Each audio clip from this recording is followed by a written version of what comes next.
For this 20-20-20 boxing sequence, it's going to be a 1-2 combo for the first sequence, and then you're going to do duck unders for the next 20 seconds, and then you rest for 20 seconds. So with boxing, 1-2 is our standard combination.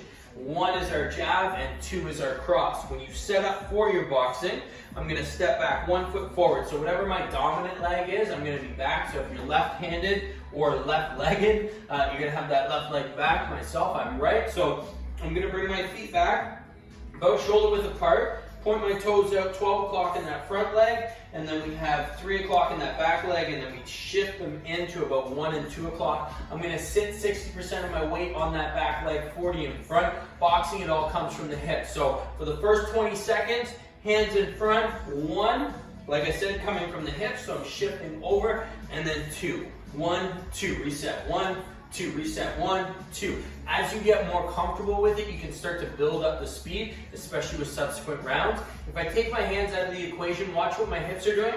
Pivot on the front foot, pivot on the back foot, hips pointing in front, aligned with the shoulders.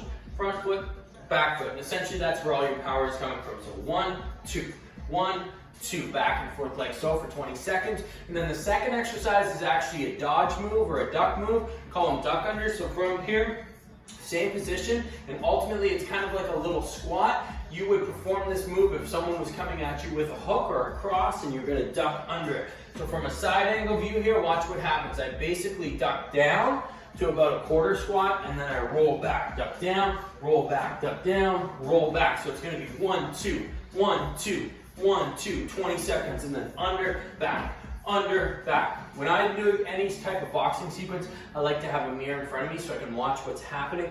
With my boxing, I always want to keep those hands up, protecting my face. So I bring them back like so. And then for a duck under, if this is where my head would be, I want to try and get completely out of this plane. So from here, I would duck under and get my head all the way out from where it is so that I'm avoiding that punch. 20 seconds of your 1-2s, 20 seconds of your duck unders, rest for 20 seconds. Repeat for the amount of rounds prescribed.